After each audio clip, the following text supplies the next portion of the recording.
So one of the questions that comes with the workshop tonight is, how do we find dynamic balance in life? Have you wondered that? And the other question connected to that is, how do we prosper without losing our soul along the way? And that is really the focus of this book, The Jewel of Abundance. And I think it's a timely topic. And so I'm looking forward to diving into that with you this evening. So first, I want to tell you about one of my first lessons about dynamic balance in life.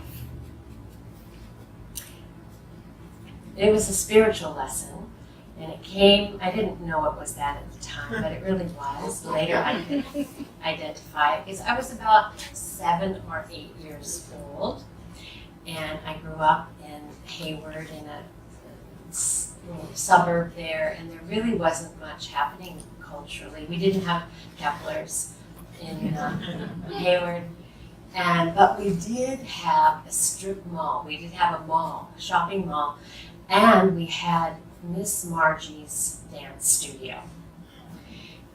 So that's where I got to go.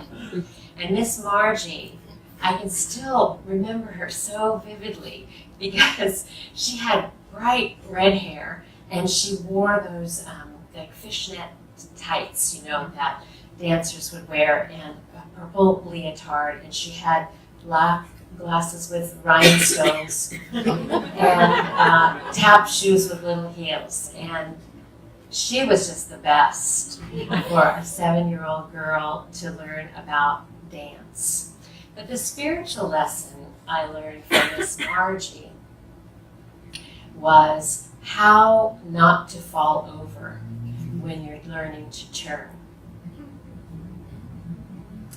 And so what she taught us was that the key to making those graceful turns without falling flat on your face while you're at it was to always have a point of focus. So you would turn and you would come around and you would return to the same point of focus each time that you turned. And sure enough, I learned very quickly that if I had the focus, I could stay upright. And if I didn't have the focus, over I would go. And so today, when I think about my spiritual life and about how to live a life of dynamic balance, I often remember that lesson of how important it is to have a focus. Have a focus for your life, to be able to focus your attention. 2 elements of focus that I want to share with you tonight in this workshop. So as I grew older and grew out of Miss Margie's class and went on with my life as a young adult and before I came onto the spiritual path, my hunger for how to stay centered, or really I more appropriate would say how to find my center, that grew very strong. And especially when I became a young mother and I was working and had children and all of the richness that life can bring, I found that I would feel from time to time like I literally was losing my life. Like I had a very rich life, but somehow I was losing myself in the process. I didn't know who I was, but I was reacting to circumstances and to needs and responsibilities of others.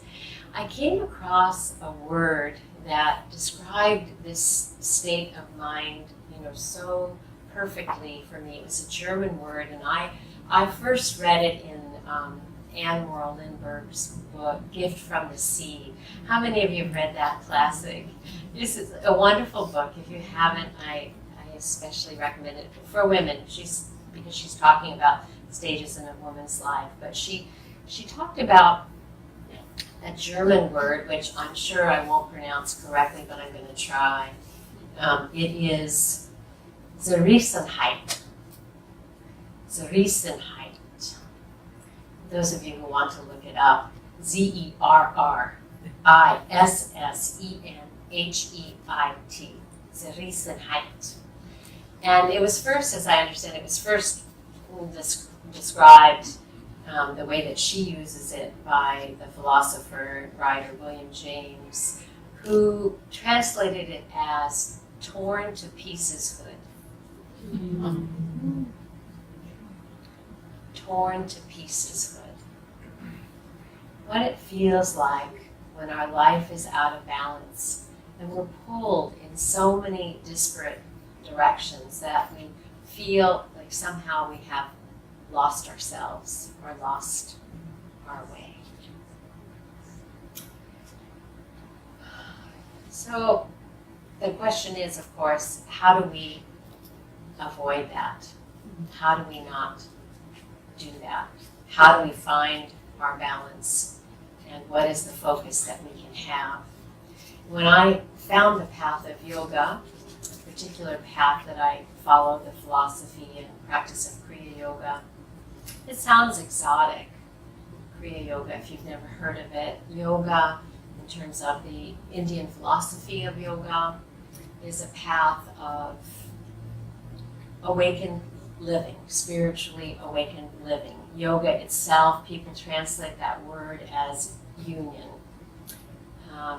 And it really means conscious union of body, mind, and spirit. It means being awake to the fullness of our being. It has the same etymology of this word as the word religion, although it's not a religion, but it means to bind back.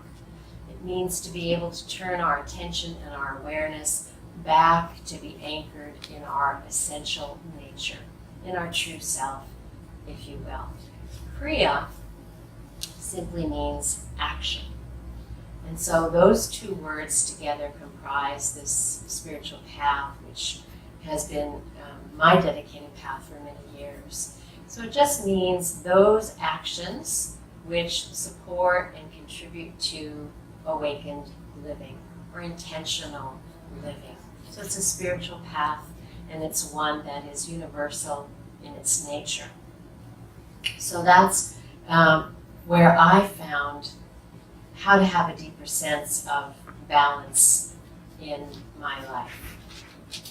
So I'm going to share a little bit from the book, and then I'll talk some more, and then we'll do some things.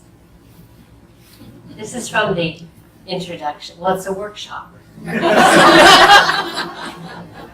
don't want to just talk to you the whole time. I'm going to read to you from the introduction, this section called Thrive for the Sake of Your Soul. We are born to thrive. If we look, we can see this. Everything in nature, including us, is geared toward growth and fulfillment of its purpose. The sapling red, delicious apple tree in the garden stretches toward the sun. And given the right conditions, it blossoms and bears fruit. How we delight to witness that same impetus of blossoming growth in a baby. We applaud as she first lifts her head, then rocks on all fours and crawls forth to pursue adventure and taste the world. What next? She stands up, speaks, falls down, gets up, and runs off to school with the same innate imperative to thrive that is her birthright. The inclination to thrive, prosper, and fulfill our potential is the natural impulse of our divine capacity as spiritual beings.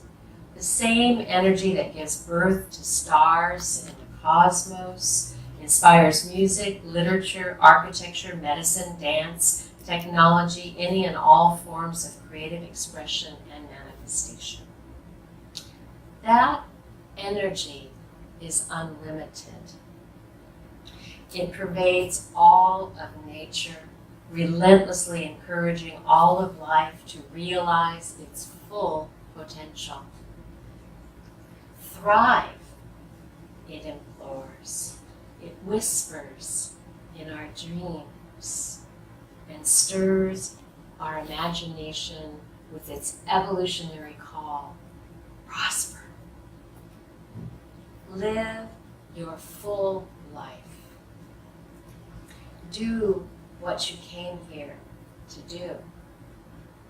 Follow the impulse to prosper and become all that you truly are in your fullness. As a child, do you remember being asked, what do you want to be when you grow up? We're still asking. Even as a young girl in the 50s and 60s, when career options were more restricted for women, I thought about what I might do when I got older. I dreamed of who I might become. But like many young people, even today, I didn't have a context for my dreams. I was not aware of a structure other than cultural expectations that could illumine the path ahead. Over the years, I've heard many spiritual seekers share a similar story. They often say something like, wouldn't it be great if life came with an instruction manual? That seemingly missing instruction manual can be found in ancient Vedic how to live teachings for seekers of all ages. One of the most important instructions we find there is what we call the Purushartha, the 4 universal goals of human life. The literal meaning of the term Purushartha is for the sake of the soul. That's it. What we do in life, our dreams, our aims, our goals, our accomplishments, are to serve the soul and to support our spiritual destiny. Pursuit of the 4 aims of life contributes to living with balance, integrity, and joy. When rightly understood and used as a guidepost, the 4 goals help us develop on all levels. We become both spiritually aware and worldly wise. So I want to point to the Purusharthas as this focus, coming back to my story of Miss Margie and how not to fall over when you're turning in the world and when you're pulled in so many different directions.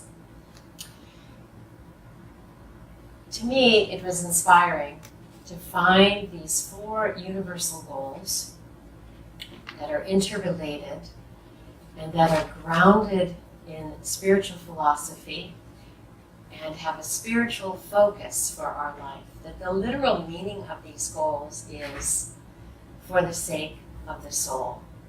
Aims for the sake of the soul. So that opening question, can we thrive and prosper in life without losing our soul? I have to clear that one up and say, of course, we actually can't lose our soul. We are the soul. We are spiritual beings. We are that. This is what the Vedic teachings tell us. We are that, so we can't lose the soul. But what happens is we lose touch with the soul, right? We lose touch with ourself. That's what I was describing happening to me at different points in my life where I felt like I had just lost myself. I was busy doing and achieving and taking care, and there were just times when I didn't know where my heart was, where my true self was. So we have these 4 rules from the Vedas that tell us how to live a balanced life and how to live a life for the sake of the soul. So we can't lose the soul, but we can lose contact with it. We can lose contact with ourselves by becoming so absorbed and involved in other people's lives and other things that we're doing. So it's helpful for us if we have a focus. And that is one of the things that these 4 overarching universal goals give us. So I want to talk a little bit about those and then have you explore them a bit. So the first goal is Dharma. And Dharma means, and it's translated as purpose, it's translated as the way of righteousness, it's translated as cosmic order. As we look at it as a life goal, we want to think about it as our goal to live our life with higher purpose, to live our life that has heart and meaning for us, that is in harmony with our soul's destiny. Dharma means a thing being what it is. So it's like an ocean breaking into waves, wind blowing.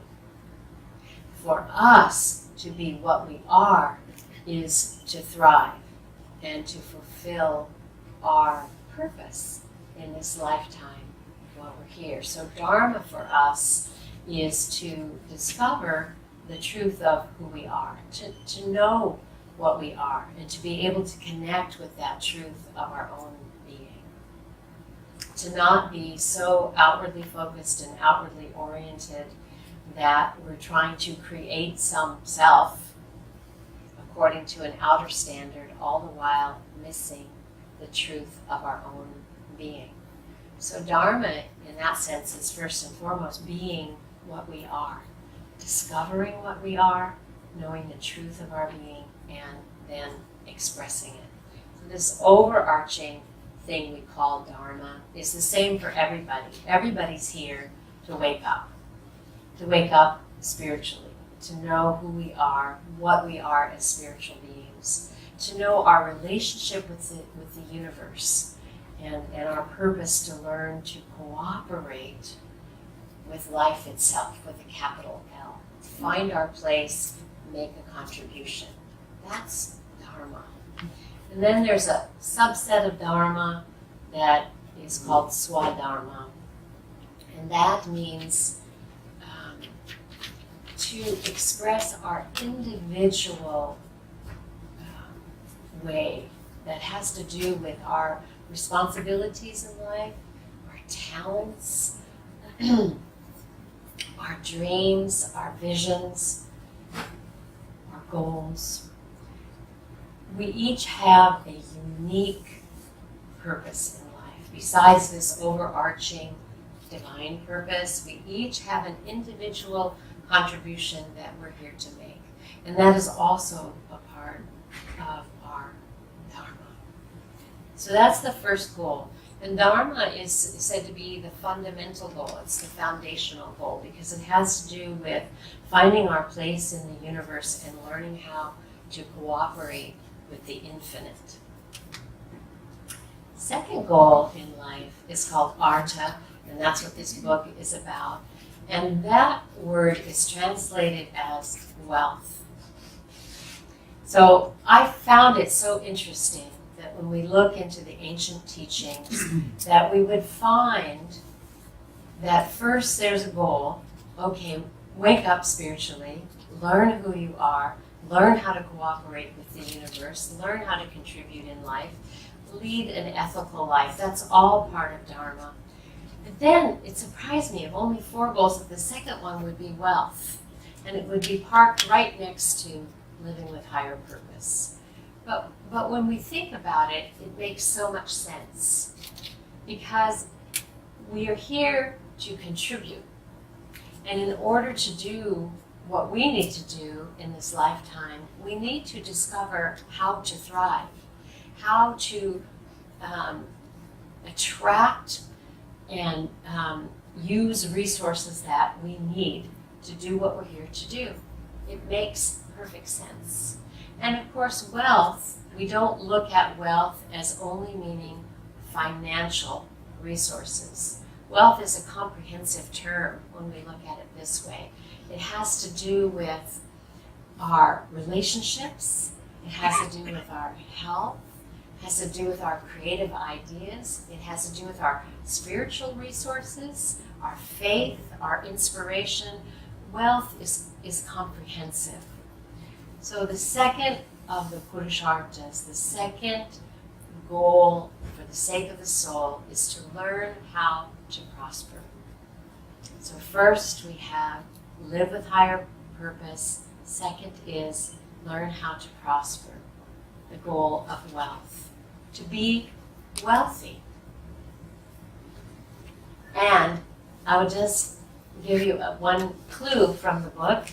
I'm glad you have it because you can go home and read this.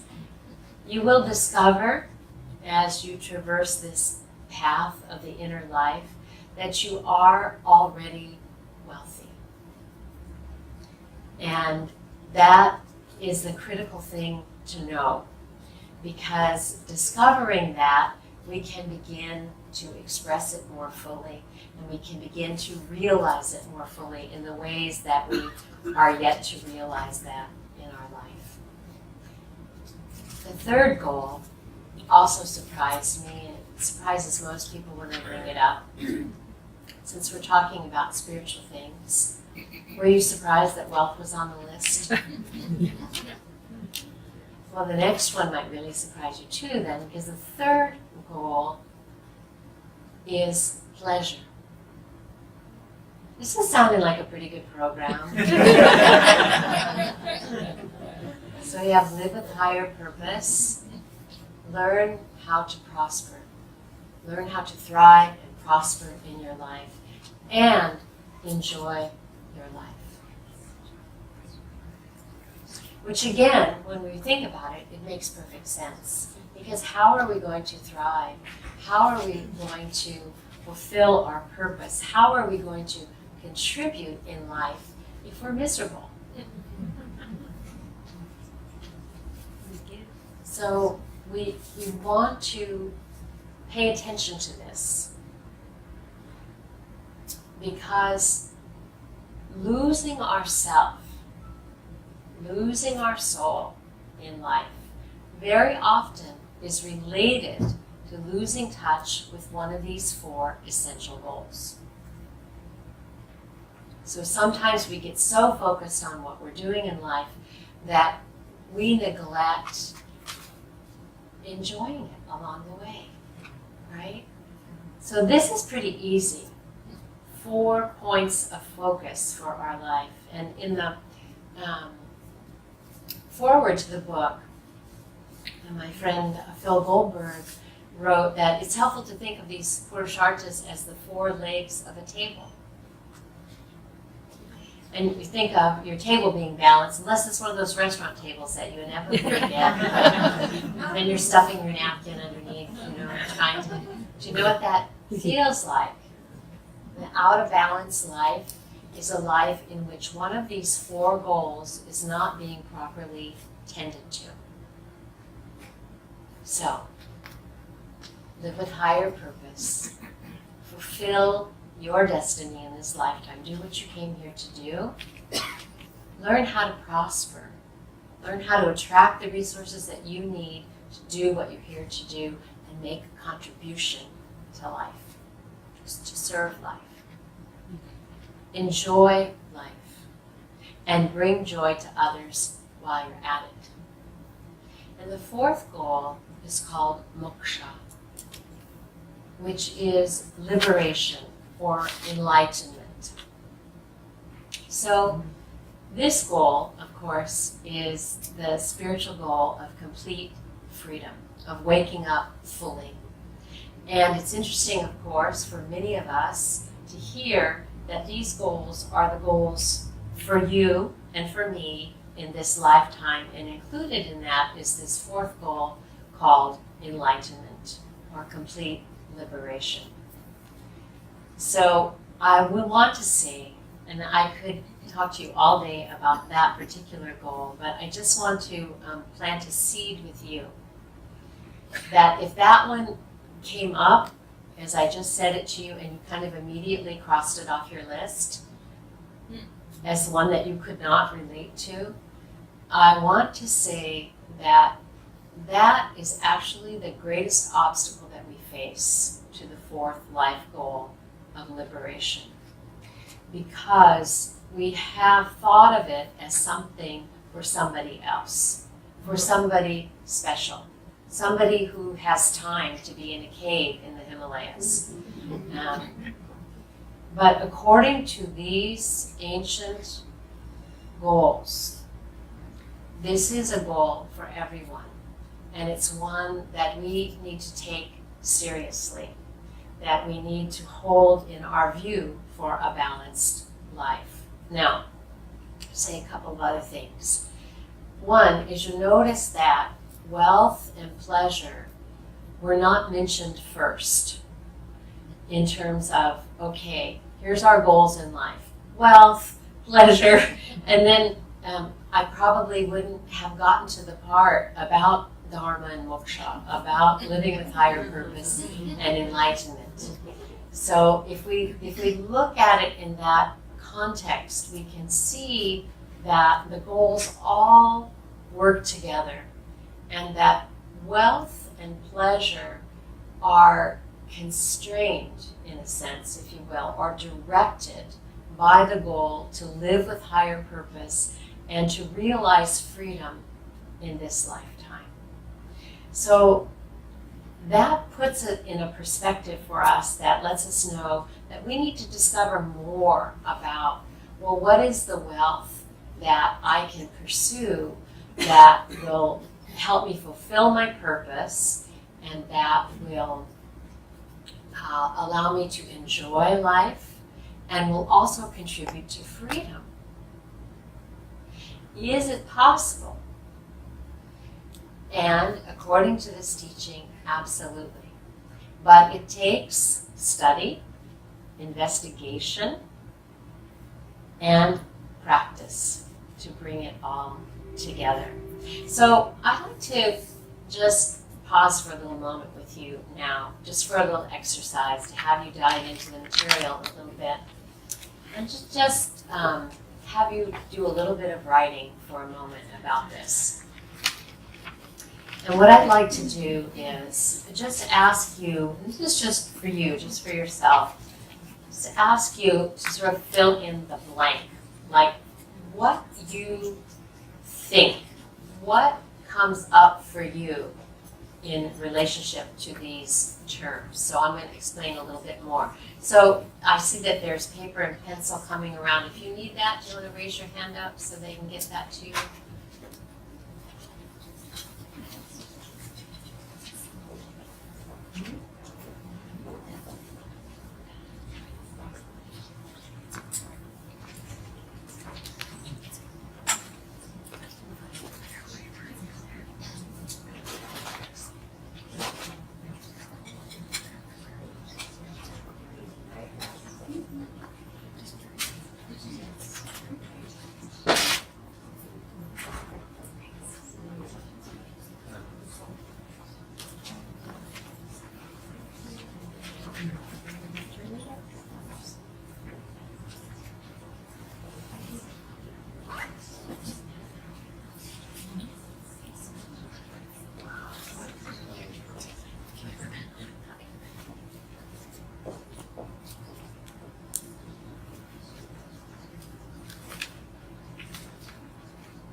Okay, are we all set?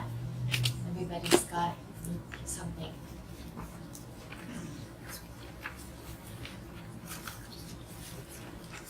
Something to write with. Okay, here's what I'd like to suggest. Just to begin the process of exploring these 4 life goals and how your state of balance might be in your life. I'd like you to just write for yourself, like fill in the blank. I'm going to say Dharma, or living with higher purpose. You can say living with higher purpose is, and then I'd like you to fill in the blank in terms of what it is for you. So that might be for you how you imagine that living with higher purpose would be for you. It might be how you're living right now. It might be some struggle that you identify. This is just your work. So I'm not asking you to define it as I have defined it. I hope that what I have offered you will serve as a backdrop to you thinking about this goal of living with higher purpose and what that means for you in terms of having a dynamic balance in your life. So just finish that sentence. Living with higher purpose for me is, and whatever comes to your mind about that.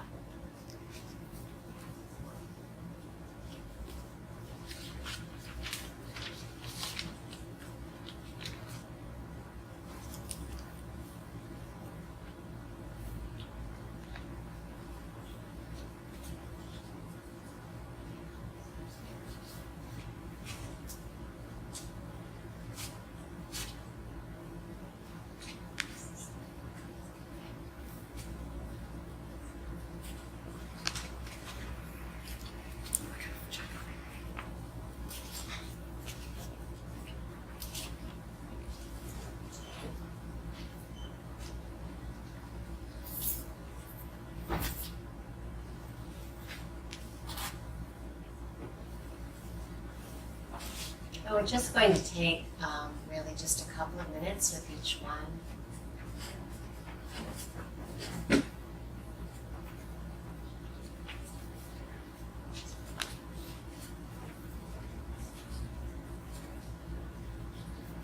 Living with higher purpose for me is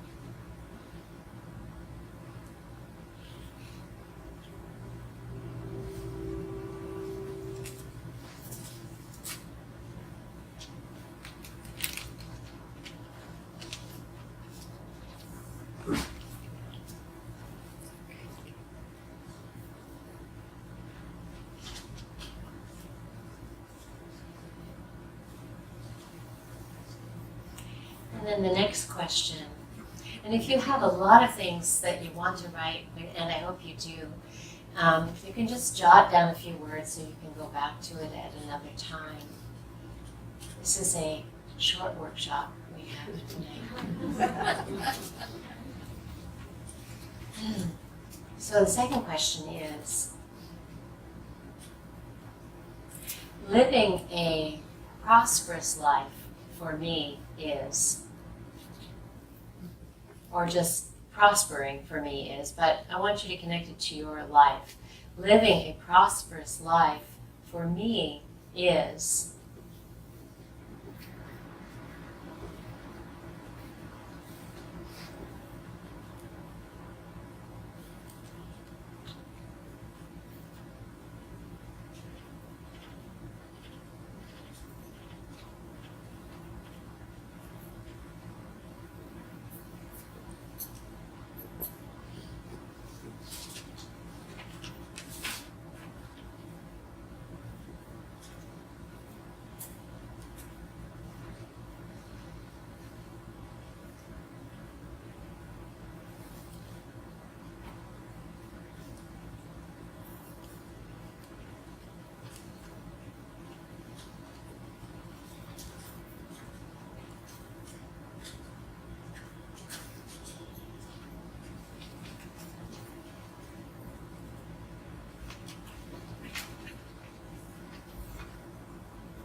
next one. Enjoying life and experiencing pleasure for me is. You can even say, enjoying life fully for me is. Put pleasure in there, that's a good one. Enjoying life fully and experiencing pleasure for me is.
And let's move to the fourth goal.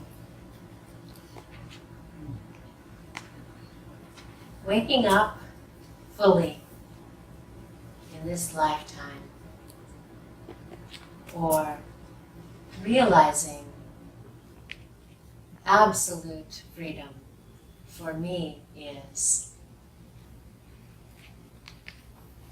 Or if you want to say enlightenment for me is, but I don't mean to define it. I mean how it connects to you.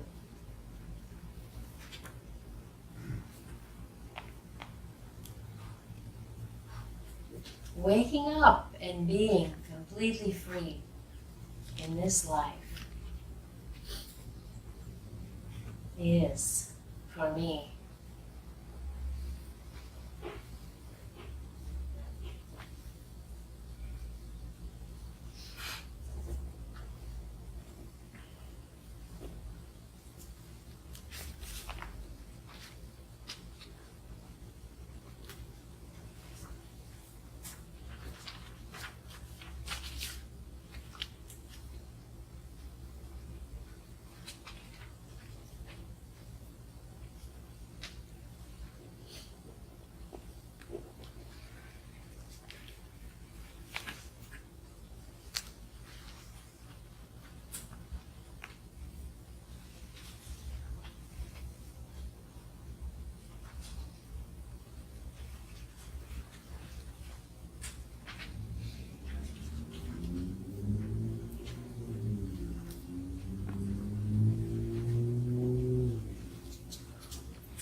so we look at how to live in dynamic balance. And I like the word dynamic with balance, because at one time I thought that balance was a state. Not like California, but a state. Like something that I would reach and I would be able to just stay there. like a static state. But balance has to do with a living process and the way that our life moves, and we are able to maintain our balance in the midst of conditions that are always changing. We're able to find our focus in that still point even while all is changing and we ourselves are turning. So to have focus in life is the key. And we look at this ancient wisdom from the Vedas, which gives us these 4 goals called purusharthas, which means for the sake of the soul. So there was the question, is it possible to thrive and prosper in life without losing our soul along the way? And of course I clarified we actually can't lose our soul, we are the soul, but we can lose contact with the soul. We can lose contact with our own self, with what has heart and meaning for us. I want to say that I think what happens, the way that we quote unquote lose the soul in life, is that we leave the soul out. That's how I think it happens. We leave the soul out of our life equation. We leave the soul out of our goals.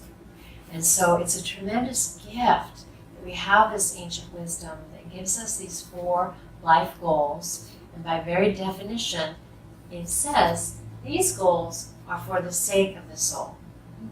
So I want to share a little bit more about that, about why that would be true, and like what each of those goals would have to do with the soul or with our essential self. So first, Dharma, to know the truth of what we are. That one seems fairly clear, right? That Dharma is finding out that we are spiritual beings. It's discovering our true self. It's learning how to know we are the soul, that we don't have a soul, but we are the soul. That's the truth of what we are. So Dharma is living with higher purpose. The foundation of our life is that knowing of what we are. So the first piece of Dharma is getting in touch with that, learning what we are, who we are, because our life purpose then comes out of that. So in its very core, Dharma is connected to the soul because it is about realizing the truth of what we are. And the other piece of it that is so beautiful, remember I said one way to define Dharma is to say that a Dharma is a thing being what it is.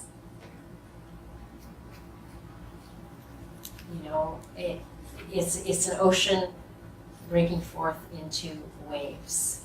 It's the sun shining. And for us, it's living a meaningful, purposeful life as a radiant spiritual being. That's our Dharma, every one of us. And it has everything to do with the soul, because it has to do with us being what we are. Not human doings, but human beings. The soul in expression.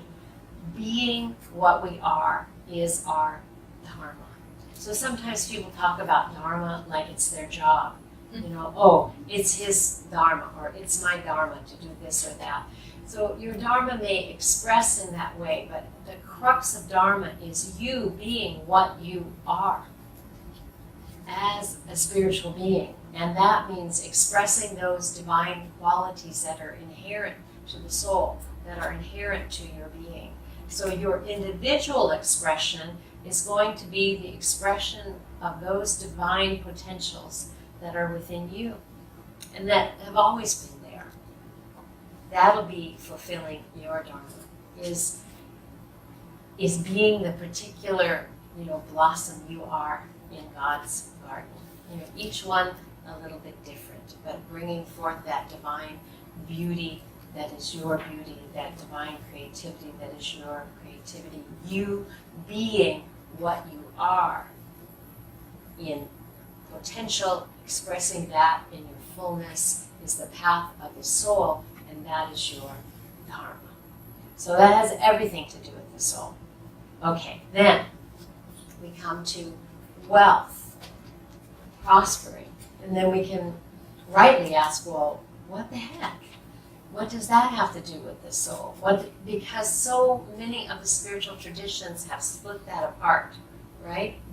The soul, when we get this message that money is evil, money is bad, and desire is a problem, all of that. So how is wealth at all connected to the soul? It is connected to the soul because the very nature of our being is to thrive and to prosper. From the moment we arrive in this body on this planet, we start going for it. And I was reading about the little child who, starts to crawl and starts to walk and starts to talk and off to school and on and on and on and on. And this is our nature. This is our wealth. This is the way in which life itself, the soul, wants to thrive and to prosper and to express itself fully and completely and to contribute in life. And wealth is the avenue. It's the way that we do that with our inherent wealth and also what we attract to us that allows us to do the things that we're here to do, contribute the things that we're here to contribute. Then next, what does pleasure have to do with the soul? And isn't it a distraction from the spiritual life? With wealth and pleasure, we could say it depends, right? It depends. That's the right answer. It depends on what the motive is, what our action is, and what the result of that action is. So we have to learn about what is the source of happiness. How do we find the highest happiness? How do we not get lost in pursuing wealth or pleasure? How do we actually have those goals in our life and have them not detract from the soul life, but actually contribute to it? Is that possible? Yes, it is, but we have to do it consciously. So when we come to pleasure, one of the things that we do is we learn how to discern. We learn how to discern pleasures that are fleeting. Those are sensory pleasures, right? And we enjoy them. Things that we eat, things that we touch, those kinds of sensory pleasures, but they come and go. So we want to understand them for exactly what they are. And then we also have pleasures that come from accomplishment. We do something, we accomplish something, we check it off the list, we get some accolades maybe. We feel good about that. There's pleasure in accomplishment in life. But that is also fleeting, right?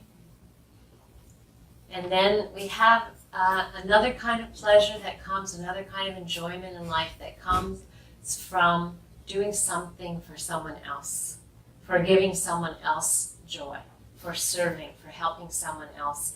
And when we look, that turns out to be the longest lasting pleasure or happiness that we have. So you don't have to take my word for it. You can just start, experimenting and looking in your life at these different kinds of happiness, different kinds of pleasure, so that you can be discerning about it. But what does it have to do with the soul?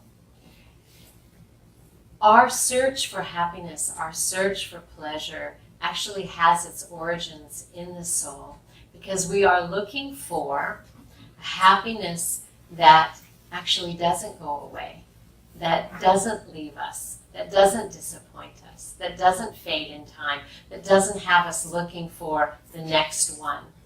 And according to yoga philosophy, this happiness or pleasure or joy that we're seeking is actually the nature of the soul itself. It is bliss. It is ananda. It is the joy within us that is unconditional. So this goal to have pleasure in life is to enjoy life itself, but to be wise about all the different ways in which we experience pleasure and happiness, to have them in their right perspective, and to know that ultimately the greatest joy we're seeking is the joy that we already have. So we don't lose touch with the soul. Do you see how this is a prescription for not losing the soul? When you can think it might have you getting lost. It could if you're not paying attention. But if you know that what you're seeking is actually that joy that is within you, then you learn to be wise about the choices that you make in life. And you're not so likely to give away your connection to yourself and your own happiness for something that is of lesser value. The last goal seems more obvious of what it has to do with the soul, which is to be able to live a liberated life, an unfettered life. The yogis describe enlightenment or liberation of consciousness as being supremely free. One way I like to think of it is free to be happy for no reason.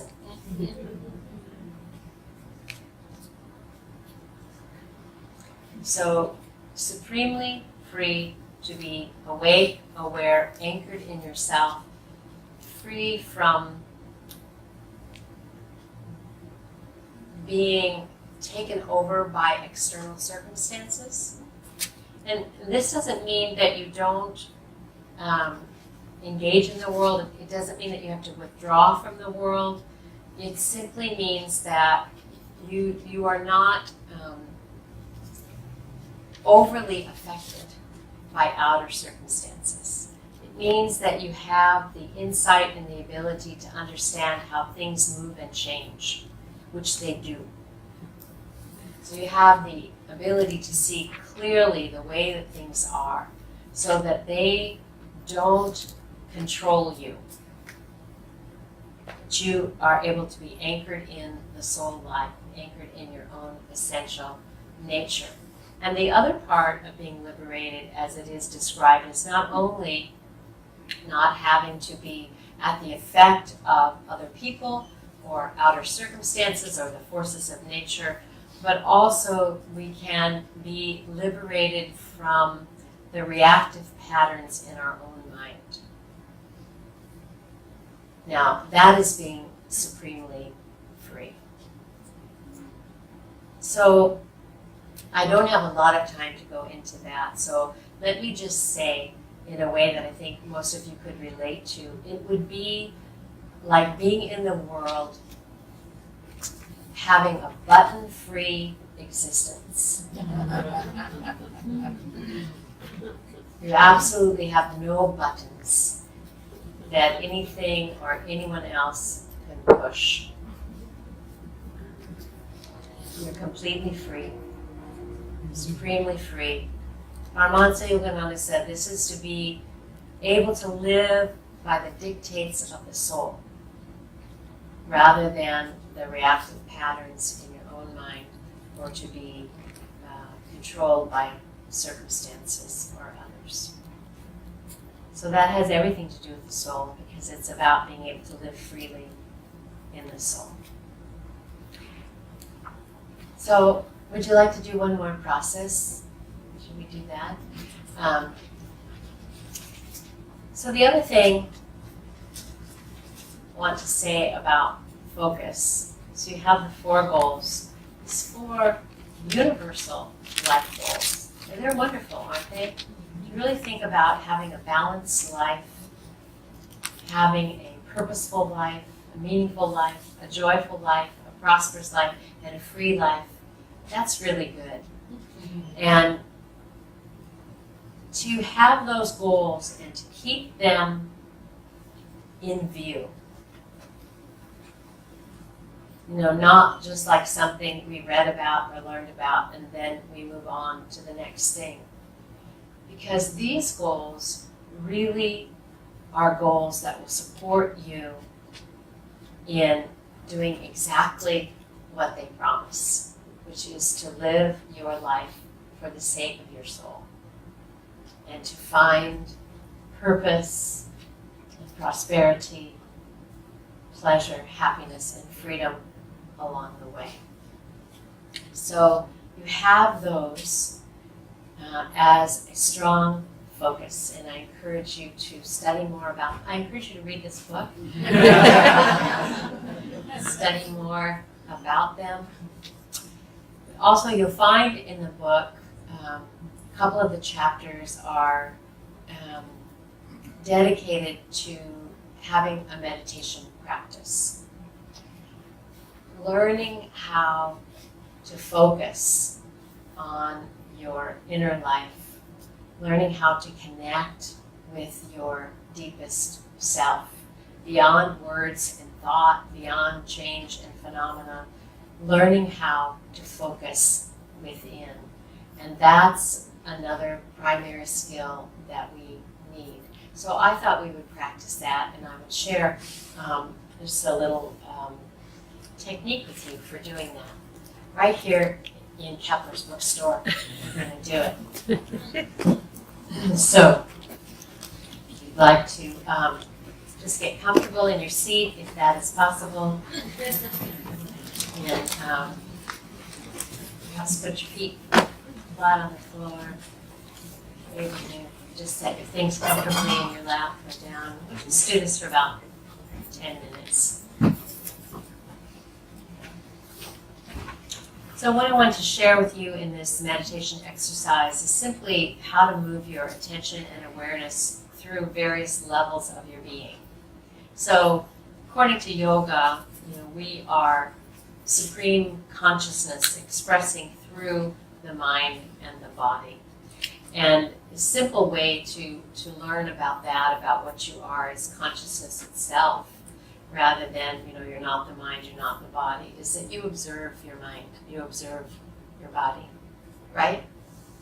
I hope so, yes. So you must be the observer itself. So when we meditate, what we do is we simply move our attention and our awareness back from these layers of our being into the very core, into our very essence, being consciousness itself.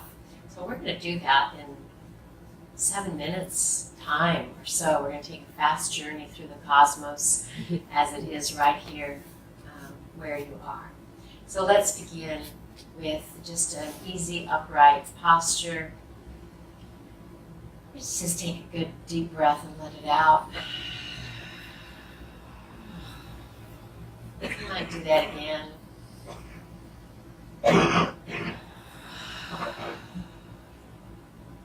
It's helpful if you have your spine straight, your head erect.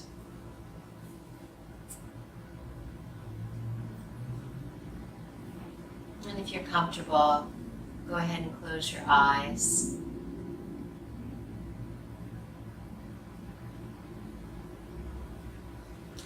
We're just going to use this meditative experience to focus inwardly, to focus on our essence of being,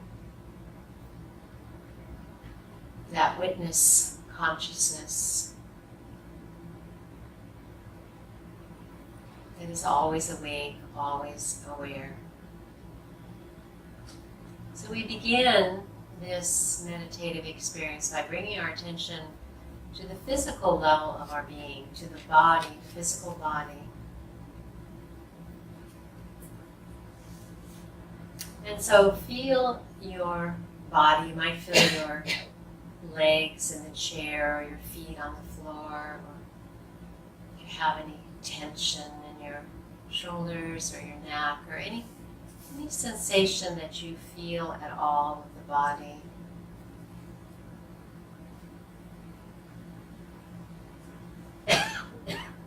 Just be aware of your whole physical body, this physical vehicle for the soul.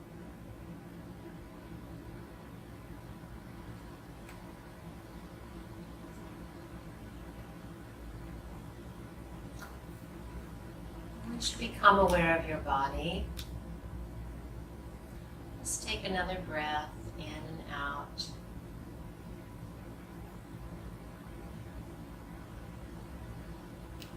And then become aware of your energy. In yoga, this is called prana. And you can simply imagine or feel the energy that's moving your blood through the body, your circulatory system, your respiratory system, all the movement and energy, the cells moving with all their information.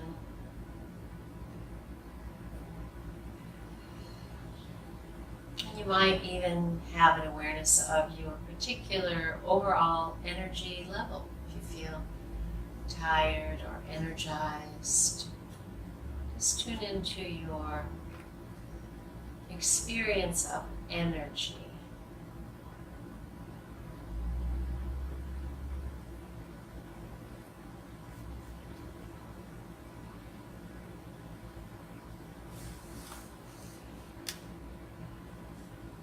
And take another breath. With the next breath in, feel that you're drawing your attention more deeply within now, beyond the body and the energy, to the mind. With the thinking mind, see if you can be aware of thoughts.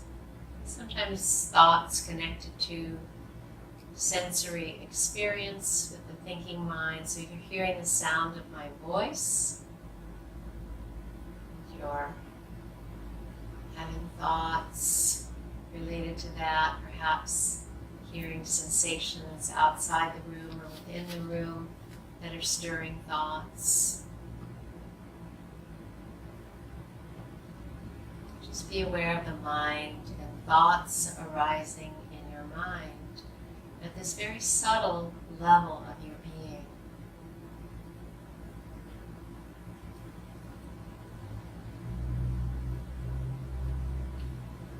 And then with the next breath, feel that you're diving even further within, becoming aware of your inner wisdom, your intuitive faculty. And you may not be in touch with that right now, so I want to just suggest that you remember how it is when you have an insight from this very deep level of your being.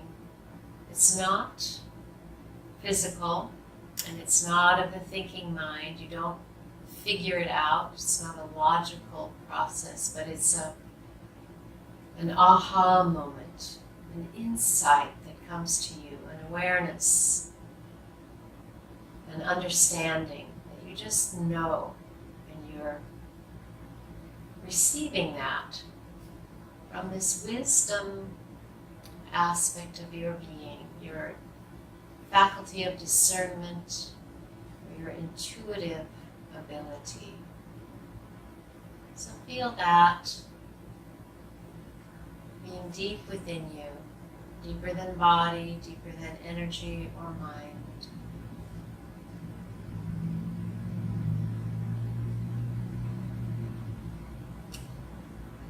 And then another breath, feeling that you're diving even deeper.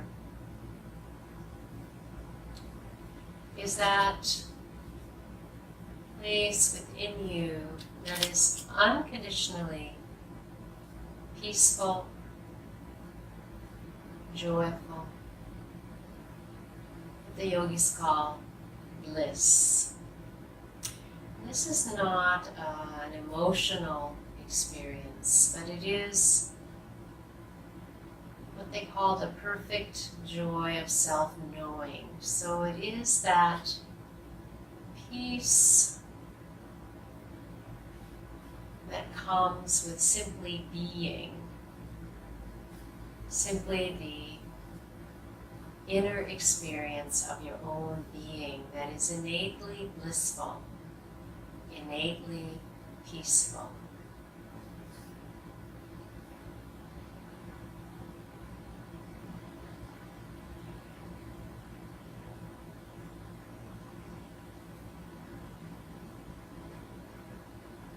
And then just become aware with your next breath of that which is the silent witness, the observer,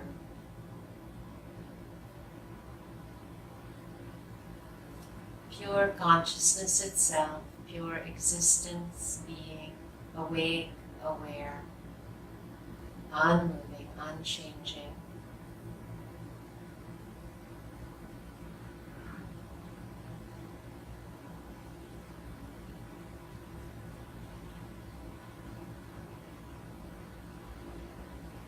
When all else moves and changes, there is always within you this point of stillness within, which is your own essence, pure and still, unmoving and unchanging.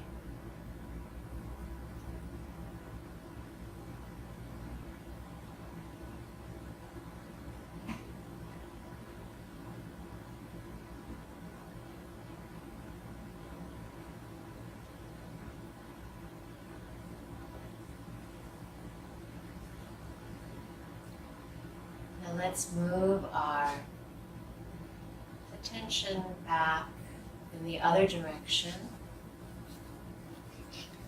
remembering that sweetness, that happiness of bliss that is so close to that supreme self-knowing, blissful state, unconditional happiness, unconditional peace.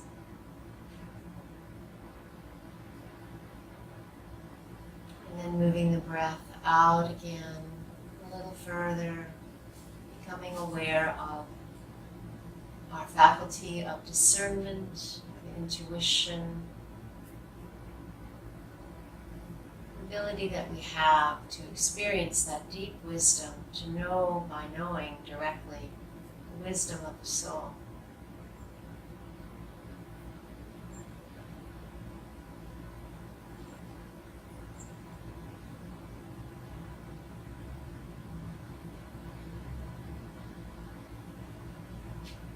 And then we bring our attention out further, back to the thinking mind. Once again, becoming aware of sense perception, thoughts in the mental field.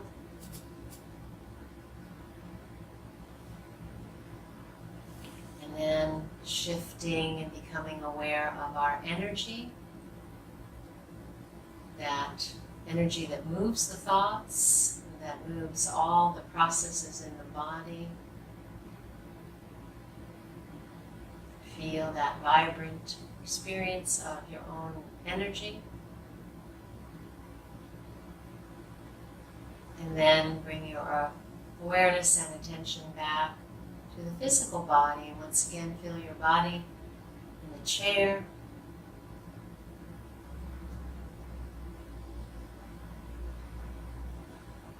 Feel your feet on the floor.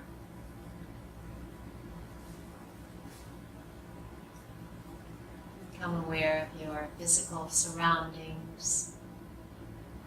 And then just for a moment, let's notice the way that you feel, any changes in your mental field, in your physical body, just make a little note of what it was like to experience withdrawing your attention, focusing your attention within, staying focused in that still center of your being, and then bringing your attention and awareness back out again. So whenever you're ready, you can go ahead and open your eyes and bring your attention back to the room.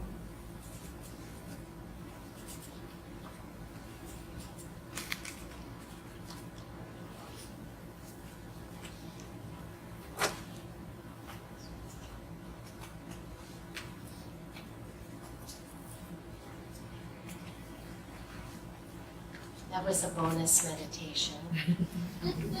I don't explain that one in the book, but I do explain about these various, call them koshas or coverings of the soul, what we express through, the way in which that which we are, our essence of being, expresses through mind and body.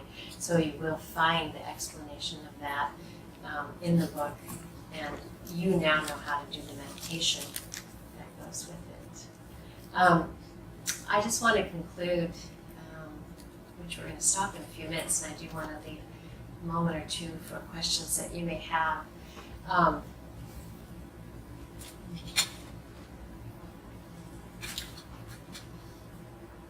just want to speak to my purpose for writing this book. And has everything to do with that question, is it possible to thrive and prosper in life without losing our soul along the way? And I believe it is. And I would like everyone to know that. And I would like everyone to know how to do that. And I would like them to know about these universal goals in life that helps us focus our life in a higher way, with higher purpose. And I also feel that it's time for us to heal the split between the so-called spiritual life and our material life in the world. And that's part of how we lose touch with ourselves, because we don't realize and recognize and honor the whole thing as sacred. And that split that we buy into, that there's heaven and earth and they're apart, and that there's the spiritual life and there's the material life. According to yoga, there's only one life. It's a continuum. And so we learn to see it all as sacred and to live in a sacred way. And I feel this is so needed in our world today, the way in which our world is out of balance and has to do with our lack of being able to see life as sacred, certain avenues of vocation as not being sacred. We need to bring it together and say it's time to heal that split. So I wanted to read to you just about that and then open it up for your questions. To find that part. Oh, here it is.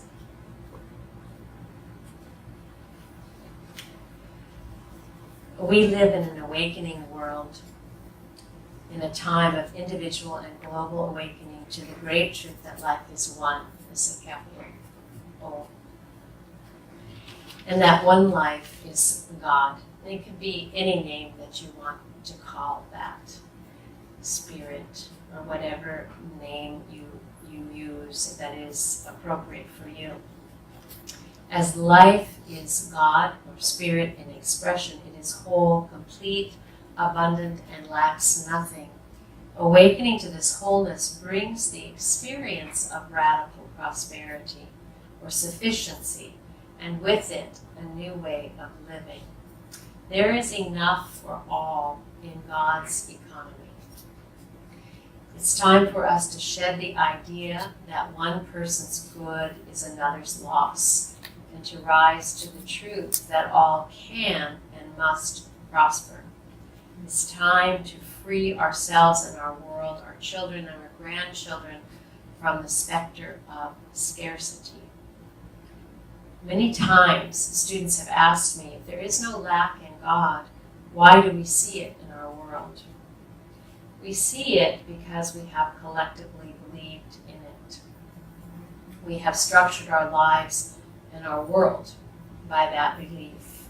The lack that we perceive in our world is not a problem with the source. It's a spiritual development problem.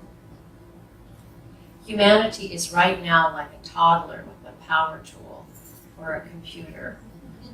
The power is there, the potential is there, but we don't yet fully understand it or know how to put it to good use. We are awakening to our potential to create a prospering world that works for everyone, evolving from an egocentric model of life to a spiritually based one. As long as we remain in the egocentric system and are unaware of wholeness, there will be lack, fear, and scarcity arising from the collective consciousness. That unawakened consciousness cannot see that we are connected to one another, to the earth, and to nature, and to God. Humanity has lived for centuries with the consciousness of scarcity, the limited thinking that has fomented fear, greed, sexism, racism, xenophobia, militarism, war, and injustice of every kind. It's time for this to change, and we are ready. Yay!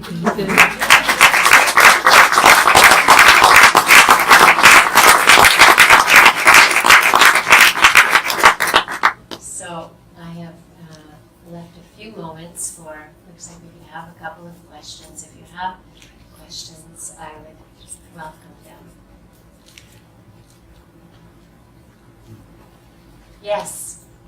Did you ever feel like you were losing your soul when you were writing the book?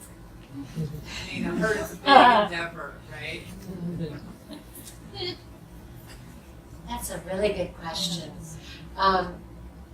No, I wouldn't say that I felt like I was losing my soul. Losing my mind, maybe.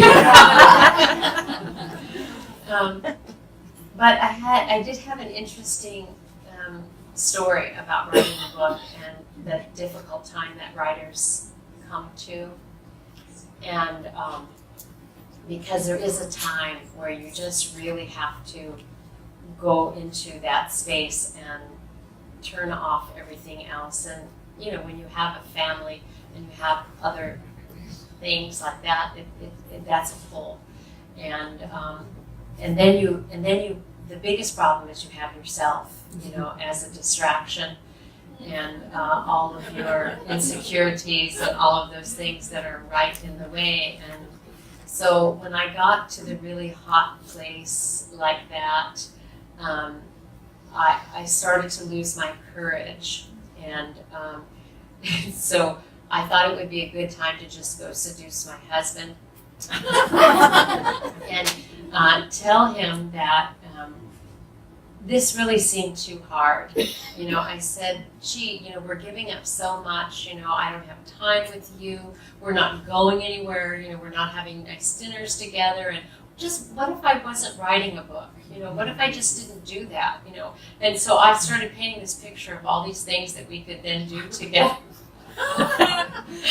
and he, thank goodness I'm married to a really wise man, and he's, well, yeah. He said, you could do that. He said, you could not write that book. He said, but you wouldn't be you.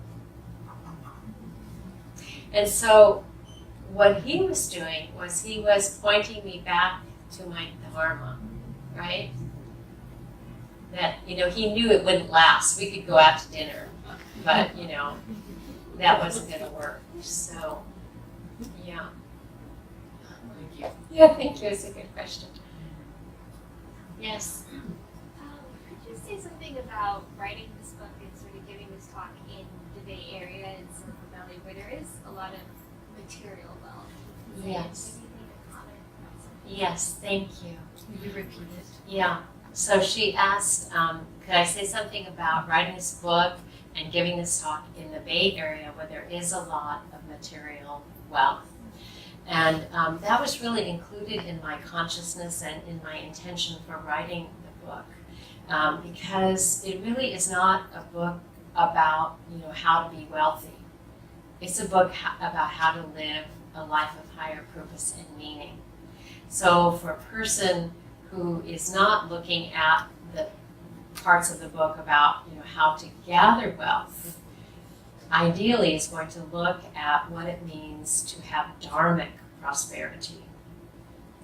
Because while we do have a lot of wealth, and our country, of course, has a lot of out of balance wealth, that wealth is not always, or maybe often, in harmony with dharma. In other words, serving a higher purpose and connected to the well-being of all. So my hope was that not just people who were looking to learn more skills of how to acquire wealth and how to prosper, but people who were already materially prospering would look at that relationship between these four goals of life and find heart and meaning and value that they might be looking for as well. Does that answer your question? Yeah. So I hope everybody reads it. That's every author's dream. But I did have that in mind as well. Yeah. Yes. I was just wondering when you asked the question of what is your purpose or your dharma, my mind was drawing a blank only because I felt like at different stages of my life, it seemed like I had a different calling. And so how do I define dharma? Being at the stage of my life that I am, and then you almost like fulfill it, and then you have a different dharma, and then you keep going to different places. So for me, that almost seemed like I would have to do this every 6 months of the year, every year. Yeah. So how do you sort of pull yourself out of that and look at it from the words? That's a very rich question. Thank you for that. So what she's asking, if I can paraphrase a little bit, is, how do we sort of focus in on quote-unquote a dharma when it seems like at different stages of our life, what we're engaged with, what we're doing, even what our interests are different. And I actually do address that in the book, but I want to just say briefly that I think it's important to look at dharma, and this will be helpful with regard to that, more in terms of what are those divine qualities that we are here to express, because those don't change. Those blossom in time. So even as our roles in life change, even as our interests, our stage in life changes, still, I think it's possible to find maybe what I would call a dharmic root, which is the like the soul code, what you came in with. Like, so for some people, that is, they've always been compassionate. When they were little children, they were taking care of the other little children or the animals, or, and so as they went through life, that divine quality continued to either call to them if it got buried, or continue to express. So I always encourage people to look at that first, because it's very likely that you have this kind of golden thread in your life, because the truth is we always are who we've always been, and we're just expressing it differently. But finding out more about that is really insightful, because then it helps us bring that to whatever stage of life that we're in. Thank you for that question. And I think I'm in the stage of life that is 8:30, that is time for us to conclude. So thank you so much. I'm sorry I didn't get to everyone's questions. It was a speed train workshop. I enjoyed very much being with you. Thank you so much.